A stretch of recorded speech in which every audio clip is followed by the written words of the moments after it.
आज हम सभी हेल्थ एंड डिजीज के बारे में स्टडी करेंगे। तो सबसे पहले यह देखेंगे कि हेल्थ क्या है, व्हाट इज हेल्थ। तो हेल्थ के बारे में आप सभी क्लास 9 में स्टडी कर चुके हैं। The complete state of physical, mental and social wellbeing. The complete state of physical, mental and social wellbeing is called health. अब ये जो physical, mental and social wellbeing है, अगर इसमें किसी भी टाइप्स का इंटरफेरेंस आ जाते हैं तो वह रिप्रेजेंट किसको करता है? डिजीज को। और ये जो डिजीज है क्लास 12 के एनसीईआरटी में इसके 2 टाइप्स के बारे में दिया हुआ है। फर्स्ट इन्फेक्शियस डिजीज और सेकेंड नॉन इन्फेक्शियस डिजीज। तो इन्फेक्शियस डिजीज के बारे में जो कहा जाता है कि the disease which is passing from infected person to healthy person. ऐसा डिजीज जो इन्फेक्टेड पर्सन से वह ट्रांसफर किसमें होंगे? हेल्दी पर्सन में। जैसे एग्जांपल फॉर एड्स, और एड्स के बारे में आपको इस चैप्टर में स्टडी करना भी है। और नॉन इन्फेक्शियस डिजीज के बारे में आप सभी जानते हैं कि ये जो डिजीज होते हैं ये स्पेशली हमारे बॉडी में डिफिशियंसी होता है। जैसे एग्जांपल फॉर विटामिन ए का डिफिशियंसी हो गया तो किससे सफर करते हैं? नाइट ब्लाइंडनेस से। या जेनेटिक डिसऑर्डर होते हैं, उससे भी डिफरेंट टाइप्स के डिजीज होते हैं। जैसे जेनेटिक डिसऑर्डर के केस में आप सभी जानते होंगे हीमोफीलिया है, कलर ब्लाइंडनेस है, फिनाइलक्यूटिनेरिया है। इसके अलावे अदर डिजीज भी है। तो इन्फेक्शियस और नॉन इन्फेक्शियस डिजीज, तो अगर इस दोनों के बीच में डिफरेंशिएट करना है तो फर्स्ट जो इन्फेक्शियस डिजीज है इसके बारे में फर्स्ट पॉइंट लिख सकते हैं, it is passing from infected person to healthy person. और नॉन इन्फेक्शियस डिजीज के केस में आप लिख सकते हैं, it is not passing from infected person to healthy person. और जो इन्फेक्शियस डिजीज होते हैं वो एक्सटर्नल या तो कहीं एक्सट्रिंसिक फैक्टर पे डिपेंड्स करते हैं। जैसे पैथोजेंस, बैक्टीरिया, वायरस, ये जो है वह कॉन्टामिनेटेड फूड एंड वाटर के थ्रू हमारे बॉडी में आते हैं। और नॉन इन्फेक्शियस डिजीज के केस में कहा जाता है ये एक्सट्रिंसिक और इंट्रिंसिक दोनों फैक्टर पे डिपेंड करते हैं। अगर इंट्रिंसिक फैक्टर्स का एग्जांपल ले लें तो वह डिफिशियंसी से रिलेटेड हो गया, वह जेनेटिक डिसऑर्डर से रिलेटेड हो गए, वह मेटाबॉलिज्म में जो प्रॉब्लम होते हैं उससे रिलेटेड जो डिजीज होते हैं, ये सभी क्या है? इंट्रिंसिक फैक्टर में आते हैं। और नॉन इन्फेक्शियस डिजीज से रिलेटेड जो स्टडी क्लास 12 में करना है वह कैंसर है। तो इन्फेक्शियस डिजीज में जो स्पेशली आप डिटेल में स्टडी करेंगे वह क्या है? एड्स। और नॉन इन्फेक्शियस डिजीज के केस में जो क्लास 12 में हम सभी स्टडी करेंगे वह क्या है? कैंसर। तो आगे चल के आपके चैप्टर में सबसे पहले जो स्टार्टिंग किया गया है वह बैक्टीरियल डिजीज के बारे में। और बैक्टीरियल डिजीज के स्पेशली 2 एग्जांपल के बारे में एक्सप्लेनेशन किया गया है। और वह 2 एग्जांपल है बैक्टीरियल डिजीज का, जिसमें फर्स्ट में आते हैं टाइफाइड और सेकेंड में आते हैं निमोनिया। तो जब आप इसको स्टडी करते होंगे तो स्टडी करने में लगता है अरे कुछ डिफिकल्ट नहीं है, इसको तैयार कर लिया जाएगा। लेकिन इसमें सबसे बड़े प्रॉब्लम क्या आते हैं कि इसके कॉजिंग एजेंट का नेम याद रखना, साथ में इसके सिम्टम्स का नेम याद रखना। और सिम्टम्स के केस में कई बार ऐसे भी होते हैं आप कंफ्यूज कर जाते हैं कि ये सिम्टम्स टाइफाइड से रिलेटेड है या ये सिम्टम्स आपके निमोनिया से रिलेटेड है। तो कहने का पर्पस क्या है कि हम इसको याद सही ढंग से कैसे रखें कि आपको बोर्ड एग्जामिनेशन में या नीट एग्जामिनेशन में जब आप क्वेश्चन सॉल्व करेंगे तो आपको इसके सिम्टम से रिलेटेड प्रॉब्लम नहीं आना चाहिए। तो सबसे पहले देखते हैं किसको? टाइफाइड को। सबसे फर्स्ट में टाइफाइड। टाइफाइड का अदर नेम है enteric fever. Enteric fever. Typhoid का अदर नेम क्या है? Enteric fever. तो जब टाइफाइड सुनते हैं या टेरी फीवर बहुत कम आप सुनते होंगे, लेकिन टाइफाइड काफी पॉपुलर है। तो जैसे टाइफाइड से रिलेटेड क्वेश्चन आ गए तो सबसे ब्रेन में आता है कि अगर आपको याद है तो आप आसानी से लिख सकते हैं, और याद नहीं है तो आप लिख नहीं सकते। तो उस केस में हम क्या करें? तो सबसे पहले आपको ये समझना होगा कि टाइफाइड का मीनिंग क्या होता है। अगर इसके हिंदी मीनिंग पे जाते हैं तो आसानी से कुछ कैरेक्टर याद हो जाते हैं। टाइफाइड और इंटेरिक फीवर को हिंदी में कहा जाता है आंत ज्वार। आंत का मतलब क्या होता है? इंटेस्टाइन। और ज्वार का मतलब क्या होता है? फीवर। तो कहने का मतलब कि ये जो टाइफाइड है और इंटेरिक फीवर जो है वह रिलेटेड किससे हैं? हमारे इंटेस्टाइन से। और जब इंटेस्टाइन में आते हैं तो सबसे ज्यादा डाइजेशन एंड एब्जॉर्प्शन फूड के बेसिस पर देखें तो स्मॉल इंटेस्टाइन सबसे ज्यादा इंपॉर्टेंट है। तो ये जो टाइफाइड और इंटेरिक फीवर, टाइफाइड का ही अदर नेम क्या है? इंटेरिक फीवर है। तो ये टारगेट किस ऑर्गन को करेंगे? और जब इसके हिंदी मीनिंग पे जाते हैं कि आंत ज्वार, तो उस केस में आप समझ जाते होंगे कि ये इन्फेक्टेड किसको करेंगे? Small intestine. और इस डिजीज का जो कॉजिंग एजेंट है उनका नेम क्या है? Salmonella typhi. क्या है? Salmonella typhi.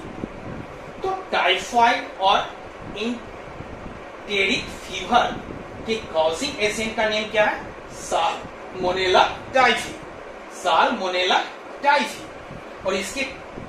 और ये जो होते हैं साल्मोनेला टाइफी, या सिंपली कहें टाइफाइड के केस में जो इन्फेक्टेड ऑर्गन होते हैं वह इन्फेक्टेड ऑर्गन क्या है? Small intestine. अब स्मॉल इंटेस्टाइन को अगर यह इन्फेक्टेड करते हैं तो सिम्टम्स क्या क्या हो सकते हैं? तो सबसे पहले देख लेते हैं कि सिम्टम्स क्या है, और देन आफ्टर इस सिम्टम्स को हम कैसे आसानी से याद रखें कि बोर्ड में आपको काफी इसका एडवांटेज मिलेगा। तो देखते हैं सबसे पहले इसके सिम्टम्स को कि हाई फीवर। और ये जो हाई फीवर है 39 डिग्री सेल्सियस से कितने हैं? 40 डिग्री सेल्सियस। 39 डिग्री सेल्सियस से कितने हैं?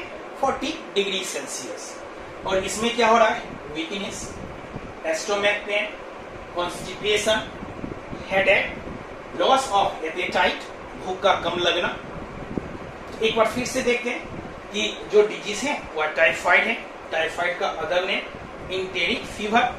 और ये जो टाइफाइड होते हैं, इंटेरिक फीवर होते हैं, जिसको हिंदी में आंत ज्वार भी कहा जाता है, इसके कॉजिंग एजेंट कौन है? Salmonella typhi. Salmonella typhi. और ये जो साल्मोनेला टाइफी है ये टारगेट किसको करते हैं? स्पेशली ये किसको इन्फेक्टेड करने का प्रयास करेंगे? किस ऑर्गन को? तो वह ऑर्गन कौन है? Small intestine. तो इस स्मॉल इंटेस्टाइन को अगर ये इन्फेक्टेड करते हैं तो सिम्टम्स क्या होगा? तो ऑलरेडी हम सभी देख चुके हैं कि सिम्टम्स ये सारे हैं। लेकिन इस सिम्टम्स को हम लोग याद कैसे रखें? सबसे फर्स्ट और इम्पोर्टेंट जो आपके ब्रेन में थिंकिंग आता है कि इसके सिम्टम्स को याद रखना है, क्योंकि सिम्टम्स इसके अलावे निमोनिया का भी याद रखना है। तो अब इसके सिम्टम्स को याद करने का जो ट्रिक्स है उसके बारे में देखें कि ये इन्फेक्शन कहाँ हो रहा है? Small intestine. और ये जो स्मॉल इंटेस्टाइन है अगर इसमें इन्फेक्शन होगा तो आप सारे स्टूडेंट जानते हैं कि स्टोमक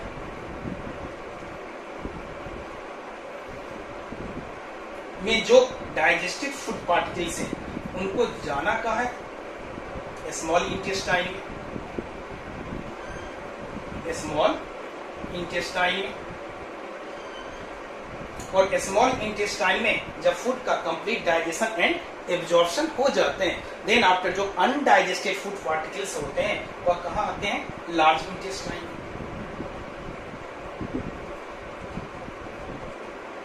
इसमें लार्ज इंटेस्टाइन में। तो कहने का मतलब कि एस्टोमैक, स्मॉल इंटेस्टाइन, लार्ज इंटेस्टाइन आप पहले से जान रहे हैं, लेकिन इसका मैंने यूज क्यों किया?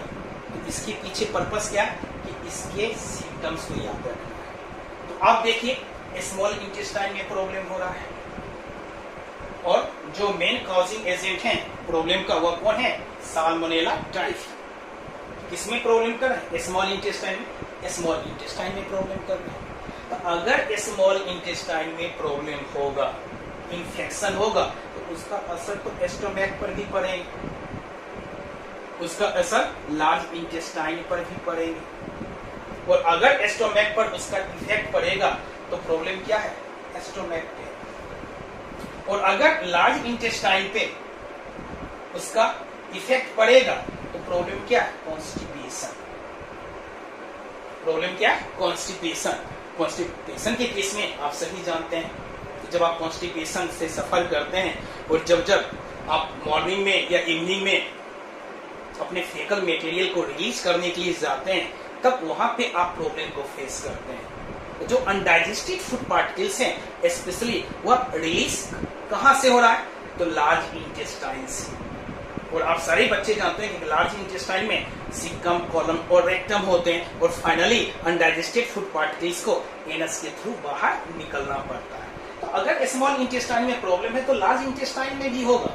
और जब लार्ज इंटेस्टाइन में प्रॉब्लम होगा तो इर्रेगुलर आपका बॉवेल मूवमेंट होंगे।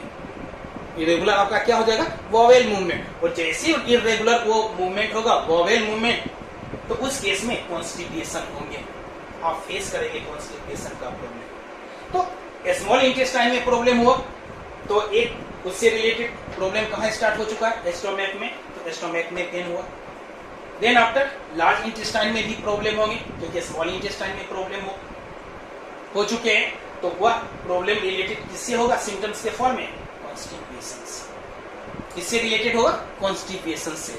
और जब हमारा stomach, small intestine, large intestine affected हो, और इफेक्टेड का मेन रीजन है कि स्मॉल इंटेस्टाइन में हमला कौन कर दिया? अटैक कौन कर दिया है? Salmonella typhi. तो स्मॉल इंटेस्टाइन में प्रॉब्लम है, फूड का कंप्लीट डाइजेशन एंड एब्जॉर्प्शन नहीं होगा। तो इस केस में क्या हुआ? एनर्जी आपको ज्यादा से ज्यादा या तो कहीं मैक्सिमम नहीं मिल पाएंगे क्योंकि फूड का कंप्लीट डाइजेशन एंड एब्जॉर्प्शन होता ही नहीं। और अगर स्मॉल इंटेस्टाइन में प्रॉब्लम है और उसका इफेक्ट जब स्टोमैक और लार्ज इंटेस्टाइन पे होते हैं तो उस केस में आपको खाना खाने का भी इच्छा नहीं करता, मन नहीं करता। तो वह सिम्टम्स रिप्रेजेंट किसको करते हैं? Loss of apatite. वह सिम्टम्स किसको रिप्रेजेंट करते हैं? Loss of apatite. एपेटाइट का मतलब क्या होता है? जानते हैं कि वह भूख होता है और उसको आप लॉस कर रहे हैं, खाने का मन नहीं कर रहा है। तो यहाँ पे stomach pain, constipation, loss of appetite, और अगर खाने का मन नहीं कर रहा है तो उस केस में क्या होगा? वीकनेस। उस केस में क्या हो जाएंगे? वीकनेस। और एक जो शुरू में आप जो देखे वो फीवर का केस था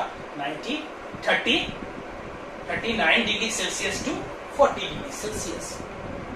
तो अगर इस बेसिस पर इसका स्टडी करते हैं तो सिम्टम्स को याद करना आसान है क्योंकि स्मॉल इंटेस्टाइन में इंफेक्शन होगा, उसका असर लार्ज इंटेस्टाइन और स्टोमैक पर पड़ेगी, और स्टोमैक पर उसका इफेक्ट होगा तो स्टोमैक पे, लार्ज इंटेस्टाइन पे इफेक्ट होंगे तो कॉन्स्टिपेशन। और अगर आपका ये तीनों पार्ट में प्रॉब्लम चल रहा है तो इसका मतलब क्या हुआ कि आपको एनर्जी बहुत कम मिलेगा, और एनर्जी जब बहुत कम मिलेंगे तो उस केस में आप फील क्या करेंगे? वीकनेस, कमजोरी। क्या फील करेंगे? वीकनेस, कमजोरी। और जब कमजोरी होता है तो उस केस में हेडेक भी होते हैं, सर में दर्द भी होता है। और एक जो इसके सिम्टम्स हैं, जो हाई फीवर है वो 39 डिग्री टू 40 डिग्री सेल्सियस। तो जब टाइफाइड के बारे में स्टडी करते हैं तो पता चलता है इसके causing agent salmonella typhi. Infected organ में जो आएंगे स्मॉल इंटेस्टाइन, और स्मॉल इंटेस्टाइन में प्रॉब्लम होगा तो डाइजेशन से रिलेटेड प्रॉब्लम होंगे, तो उस केस में कॉन्स्टिपेशन भी होंगे, लॉस ऑफ एपेटाइट भी होंगे, स्टोमैक पेन भी होगा, वीकनेस भी होंगे, और जो फीवर है वो 39 डिग्री टू 40 डिग्री सेल्सियस होगा। अब टाइफाइड के थोड़ा हिस्ट्री पे जाते हैं तो यहाँ पर आप एक नेम देख रहे होंगे, मेरी मालो, और इनका जो निक नेम था टाइफाइड मेरी। तो आई थिंक आप सारे स्टूडेंट्स इसके बारे में जानते होंगे। ये खाना बनाना जानती थी और काफी टेस्टी फूड बनाती थी। लेकिन इनके साथ प्रॉब्लम क्या था, ये टाइफाइड कैरियर भी थी। तो खाना काफी टेस्टी बनाते थे, जिसके कारण लोग इनको बुलाते थे अपने घरों में खाना बनाने के लिए। और जिस घर में खाना बनाते थे तो उस घर में टाइफाइड के पेशेंट हो जाते थे। आज एक घर में बनाई, कल दूसरे घर में, कल तीसरे घर में, धीरे धीरे इनका एरिया बढ़ता गया, क्योंकि खाना काफी टेस्टी बनाते थे।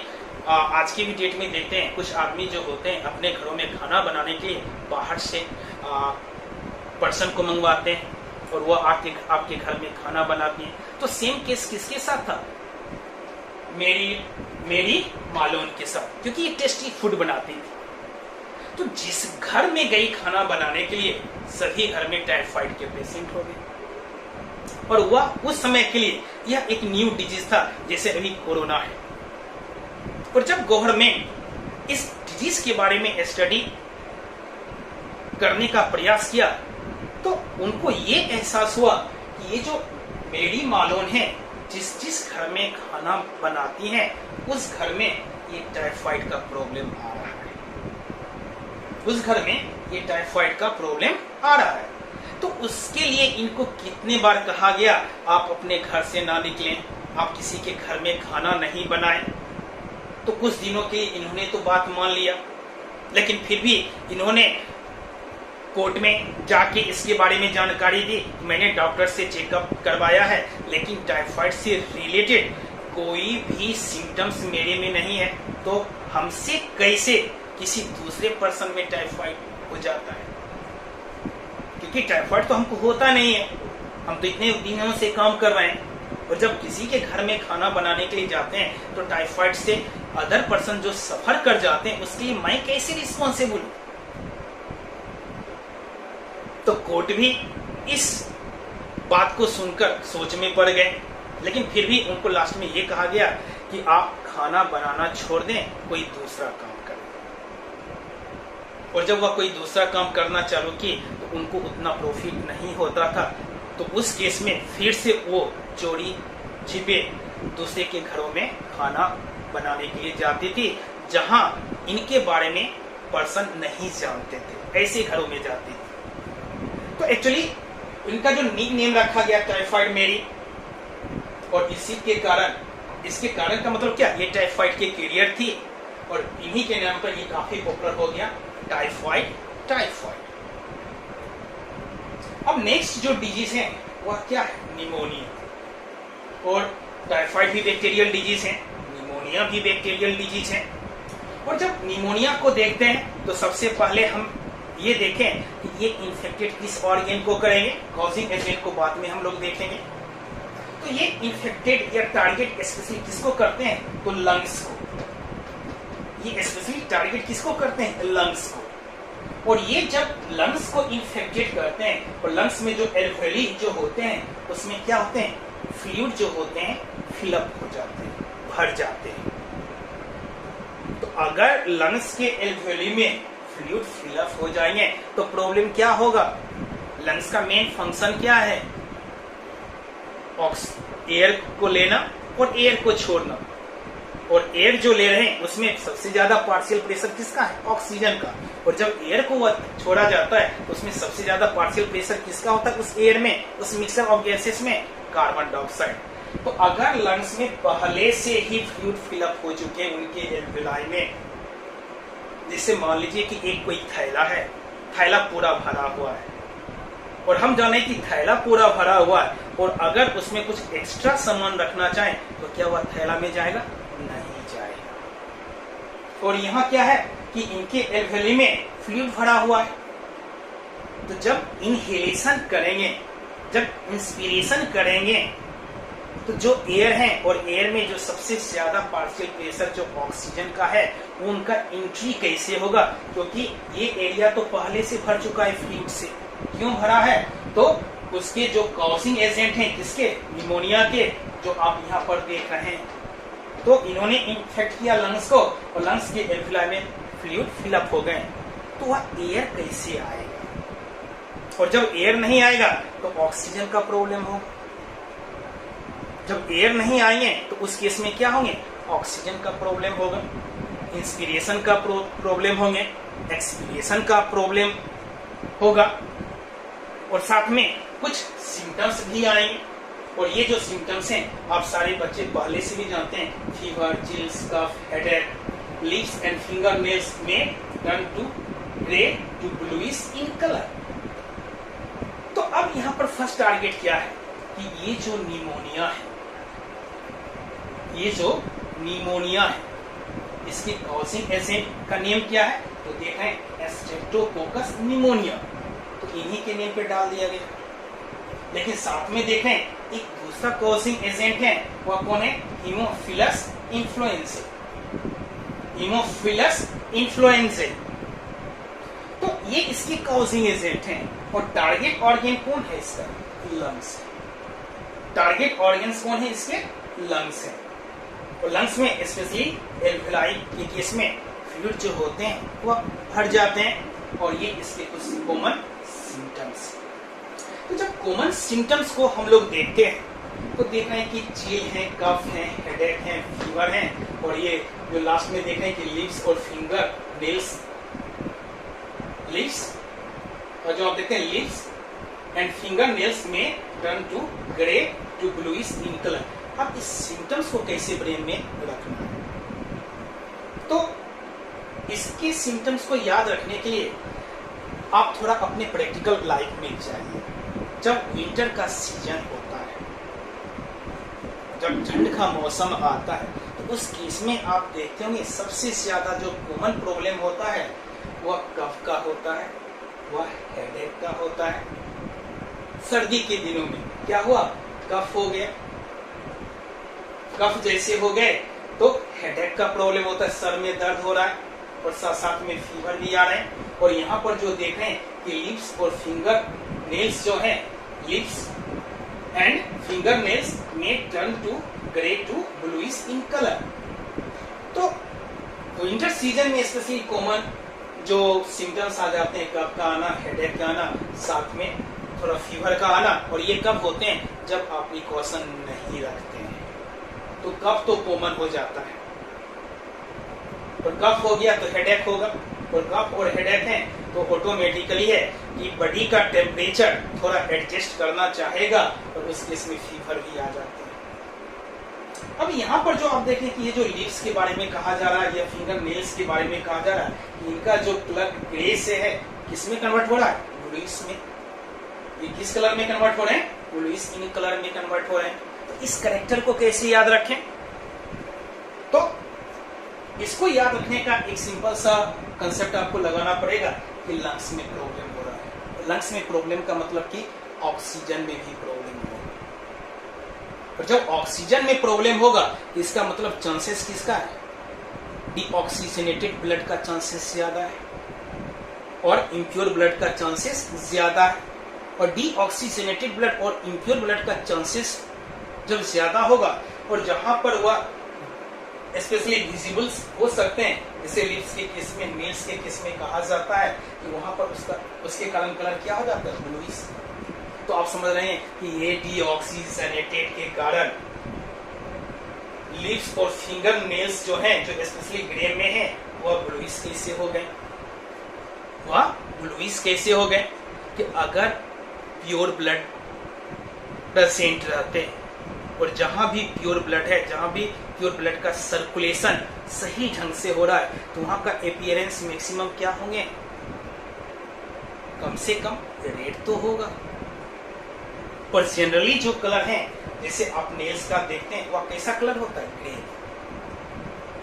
नेल का कलर कैसा है? ग्रे।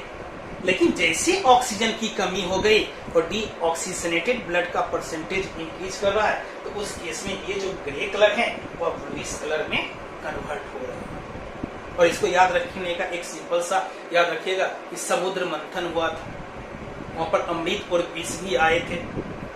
तो अमृत तो सारे देवता दानव लेने के चक्कर में थे और जो विष बचा था वह फाइनली किनको लेना पड़ा? आप सभी जानते होंगे, महादेव या शिव को। और वो जो विष था उन्होंने रोका कहाँ? किस एरिया में? नेक रीजन में। और उसके बेसिस पर उनको क्या कहा गया? नीलकंठ, क्योंकि उनका कंठ जो हो गया था नील हो गया था।